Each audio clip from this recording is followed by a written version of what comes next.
ہماری روحانی بڑائی اس وقت ہوتی ہے جب ہم خدا کا کلام پڑھتے ہیں اور اس پہ عمل کرتے ہیں۔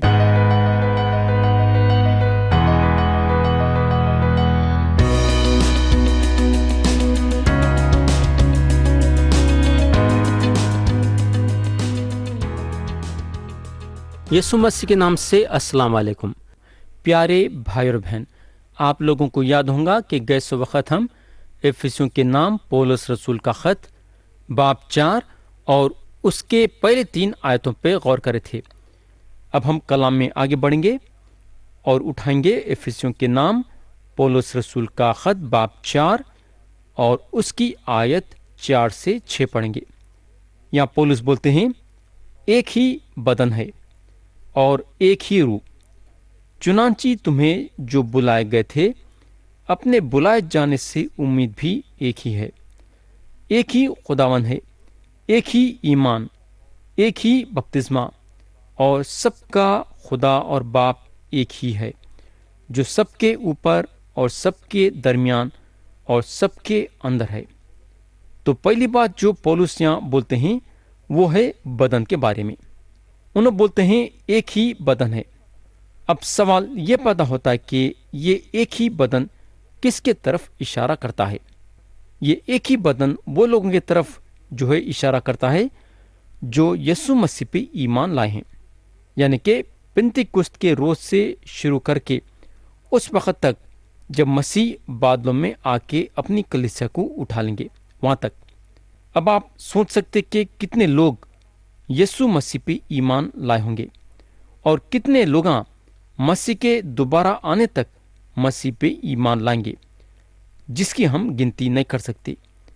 اور یہ سارے لوگ مسیح میں ایک بدن ہیں۔ یہ ہوگا۔ اب دوسری بات جو انہوں یہاں بولتے ہیں وہ روح کے بارے میں ہے۔ انہوں بولتے ہیں ایک ہی روح۔ جب پولس یہاں ایک ہی روح کے بارے میں بات کر رہے ہیں، وہ روح ہے پاک روح، اور پاک روح جو ہے سارے یسوع مسیح پہ ایمان رکھنے والوں کو مسیح کے بدن میں بپتسمہ دیتی ہے۔ پاک روح کا یہ کام ہے کہ سارے ایمان رکھنے والوں کو، یعنی کہ جو یسوع مسیح پہ ایمان لائے ہیں، ایک کرنا۔ کس میں ایک کرنا؟ یسوع مسیح میں۔ اور خدا چاہتا ہے کہ سارے یسوع مسیح پہ ایمان رکھنے والے ایکتا قائم رکھیں۔ ہماری زندگی میں یہ بات بہت ہی ضروری ہے، مگر ہم یہ بات کو نظر انداز کر دیتے ہیں۔ یہ ہوگا۔ اب تیسری بات جو پولس یہاں بولتے ہیں وہ امید کے بارے میں بولتے ہیں۔ انہوں بولتے ہیں اپنے بلائے جانے سے امید بھی ایک ہی ہے۔ پیارے بھائی اور بہن، وہ مقصد جو ایمان رکھنے والوں کے سامنے رکھا گیا، وہ مقصد کی طرف پولس اشارہ کرتے ہیں۔ یسوع مسیح پہ ایمان رکھنے والے یہ دنیا سے اٹھا لیے جائیں گے اور مسیح کے موجودگی میں لائے جائیں گے۔ یہ ہوگا۔ اس کے بعد پولس جو ہیں خداوند کے بارے میں بولتے ہیں۔ انہوں بولتے ہیں ایک ہی خداوند ہے۔ یہ بات یسوع مسیح کی طرف اشارہ کرتی ہے۔ ایمان رکھنے والوں پہ جو انہوں مالک ہیں، وہ بات کلیسیا کو ایک کرتی ہے۔ یہ ہوگا۔ اس کے بعد پولس ایمان کے بارے میں بولتے ہیں۔ انہوں بولتے ہیں ایک ہی ایمان۔ یہ بات جو ہے رسولوں کے تعلیم کی طرف اشارہ کرتی ہے۔ یہ ہوگا۔ اب اور ایک بات جو پولس یہاں بولتے ہیں وہ بپتسمہ کے بارے میں بولتے ہیں۔ انہوں بولتے ہیں ایک ہی بپتسمہ۔ یہ بات جو ہے پاک روح کے بپتسمہ کی طرف اشارہ کرتی ہے، جو کہ صحیح بپتسمہ ہے۔ یہ ہوگا۔ اب آخری اور 7ویں بات جو پولس یہاں کرتے ہیں وہ ہے کہ انہوں بولتے ہیں سب کا خدا اور باپ ایک ہی ہے۔ یا پولس یہ بتاتے ہیں کہ خدا ایمان رکھنے والوں کا باپ ہے۔ خدا جو ہے وہ لوگوں کا باپ نہیں ہے جو یسوع مسیح پہ ایمان نہیں رکھتے ہیں۔ تو پیارے بھائی اور بہن، پولس جو ہیں کلیسیا کے بارے میں بات کر رہے ہیں، جو کہ مسیح کا بدن ہے، جو مسیح سے جڑا ہوا ہے۔ آج مسیح آسمان میں خدا کے دہنی طرف بیٹھے ہیں اور ساری کلیسیا ان کے ساتھ جڑی ہوئی ہے۔ کلیسیا جو ہے ایک بدن ہے، اور یہ ایک بہت بڑا भेद है, लेकिन ये सच है क्योंकि कलीसिया मसीह में है। आज कई ईमान रखने वाले अपने दिमागों को आसमान में इतना चढ़ा लिए हैं कि उन लोगों को जमीन के बातों से कोई परवाह नहीं। लेकिन पौलुस यहाँ हमको ये बताना चाह रहे हैं कि हम अभी भी इस बदकार जमीन पे हम जो हैं अपनी जिंदगी गुजार रहे हैं। तो ईमान रखने वाले जिस मुताबिक से चलना है, ये बात को मद्देनजर रखते हुए उन्होंने जो हैं सबसे पहले एक से बात करते हैं और बताते हैं कि ईमान रखने वाला फिरोतनी और हलीम के साथ चलना चाहिए। उसके बाद पौलुस सारे कलीसिया से बात करते हैं जो एक बदन और एक रूह है। उसके बाद उन्होंने जो हैं वो सारों को उठाते हैं जो मसीह पे ईमान लाए हैं, जो कि बड़पन की तस्वीर देते हैं। जहाँ पौलुस बोलते हैं जो सबके ऊपर और सबके दरमियान और सबके अंदर है। इसका मतलब यह है कि उन्हें सबसे बड़ा है। कौन? खुदा। उन्हें जो जो चीज़ें ये सारे कायनात के बारे में करा है या बनाया है, उन सबसे बड़ा है। उसको अपने बनाए हुए चीज़ों से मदद लेने की ज़रूरत नहीं कि खुदा सारी कायनात में मौजूद है और अपनी मर्जी से और अपनी तरीक़े से खुदा सारे जो है कायनात को चला रहा है। ये होगा। अब हम आयत 7 पढ़ेंगे। या पौलुस रसूल जो हैं लिखते हैं, और हम में से हर एक पर मसीह की बख्शिश के अंदाजे के मुआफिक फजल हुआ है। प्यारे भाई बहन, ये शक की बात नहीं है कि खुदा हर एक को कुछ ना तो कुछ तोहफा दिया है या नियमत दिया है। मैं वो लोगों की बात करूं जो यीशु मसीह पे ईमान लाए हैं। रूहानी नियमतें वो लोगों के लिए नहीं हैं जो यीशु मसीह पे ईमान नहीं लाए हैं। सारे ईमान रखने वाले वो बात पैदा करना कि पाक रूह में एकता कायम करे। वैसा पाक रूह तो एकता कायम करी है, मगर वो एकता को कायम रखना ईमान रखने वालों का काम है। हर एक आदमी जो यीशु मसीह पे ईमान रखा है, खुदा के तरफ से उसको एक तोहफा मिलता है ताकि उन्हें ख़ास तौर से ईमान रखने वालों के बदन में काम करे। वैसा ये सारे ईमान रखने वालों के बदन के फ़ायदे के लिए है। मेरे दोस्त, यहाँ एक बात याद रखो कि खुदा के तरफ से जो आपको रूहानी तोहफा मिलता है, आपको रूहानी तौर से बढ़ाने के लिए नहीं। आपको खुदा के तरफ से इसलिए तोहफा मिलता है ताकि आप ईमान रखने वालों के बदन में होके काम करे। वैसा ताकि सारी कलीसिया बरकत पाए और कलीसिया का फ़ायदा हो। कई लोग जो मसीह पे ईमान रखते हैं, ये सोचते हैं कि खुदा के तरफ से जो नियमत या तोहफा उनको मिला है, उनके रूहानी बढ़ाई के लिए है। हमारी रूहानी बढ़ाई उस वक़्त होती है जब हम खुदा का कलाम पढ़ते हैं और उस पे अमल करते हैं।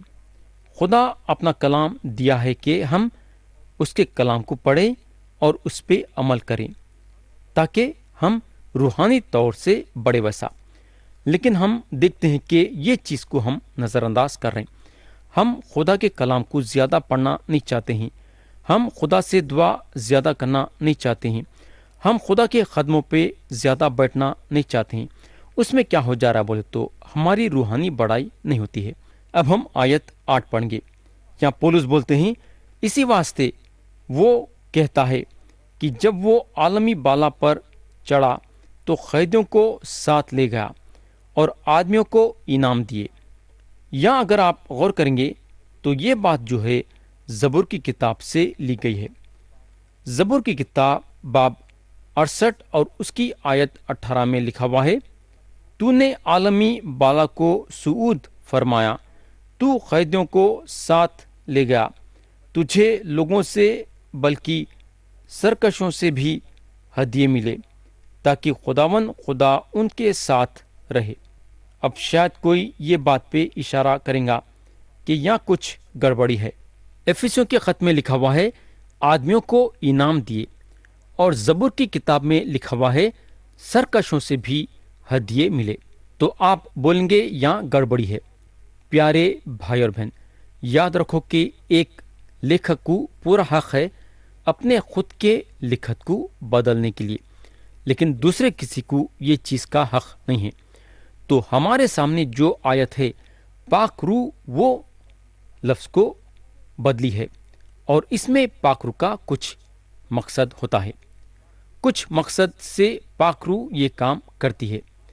ज़बूर की किताब में हमको बताया गया है, सरकशों से यानी कि आदमियों से यीशु मसीह को हदिये मिले। उनके पास सारे हदिये तैयार थे। उसके बाद उन्होंने ये ज़मीन पे आए। अब जब उन्होंने ज़मीन पे थे और अपने बाप के पास वापस चले गए, तो उन्होंने वो हदिये लोगों में बांट रहे थे। उन्होंने अपने पाक रूह के जरिए से हमको हदिये दे रहे। तो कलाम का ये हिस्सा साफ साफ बताता है कि बाइबल शरीफ हर लिहाज से सही है। कई लोग हैं जो बाइबल को गलत साबित करने की कोशिश करते हैं, जो कि उनका ख्याल बिल्कुल गलत है। बाइबल शरीफ सही थी, सही है और सही रहेंगी। सही ये बात है कि बाइबल शरीफ आसमानी किताब है और खुदा के तरफ से नाजिल हुई है।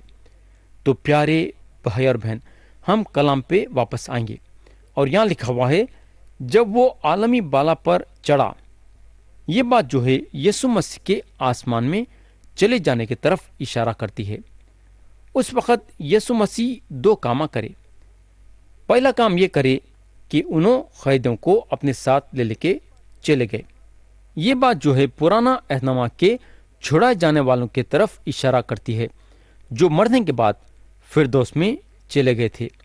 तो जब यीशु मसीह आसमान में चले जा रहे थे, तो पुराना अहदनामा के लोगों को, जिनका ईमान जिंदा और सच्चे खुदा में था, अपने साथ ले लेके आसमान में चले गए और खुदा के मौजूदगी में उन लोगों को लाए। आज जब यीशु मसीह पे ईमान रखने वाला मरता है, तो हमको ये नहीं बताया गया है कि उन्हें फिरदौस में जाएगा, बल्कि ये ज़रूर बताया गया है कि उन्हें खुदा के मौजूदगी में रहेगा। तो प्यारे भाई और बहन, यीशु मसीह पे ईमान रखने वाले फिरदौस को नहीं जाएंगे, बल्कि मरने के बाद खुदा के मौजूदगी में जाएंगे। ये होगा जब यीशु मसीह आसमान में जा रहे थे, तो दूसरा काम ये करे कि उन्होंने आदमियों को इनाम दिए। इसका मतलब यह है कि उन्होंने ईमान रखने वालों को रूहानी नियमत दिए, ताकि उन लगा दुनिया के सामने गवाही बने वैसा। तो मसीह जब आसमान में जा रहे थे, तो उन्होंने सिर्फ पुराना अहदनामा के लोगों को, जिनका ईमान जिंदा और सच्चे खुदा में था, खुदा के मौजूदगी में ले लेके गए, और खुदा के मौजूदगी में लेके जाने के साथ साथ अपने पाक रूह के जरिए से तोहफा भी दिए। पिंतकुस्त के रोज़ खुदा की पाक रूह ईमान रखने वालों को मसीह के बदन में बपतिस्मा दी और उन लोगों को चंद तोहफे भी दी, ताकि मसीह में एक बदन होके काम करे वैसा। खुदा की रूह ईमान रखने वालों को, यानी कि हर एक को, मसीह के बदन में एक एक जगह दी और देते रहेंगी। तो प्यारे भाई और बहन, या मैं कलाम को ख़त्म करना चाहूँगा और आते इस वक्त हम फिर से कलाम में आगे बढ़ेंगे।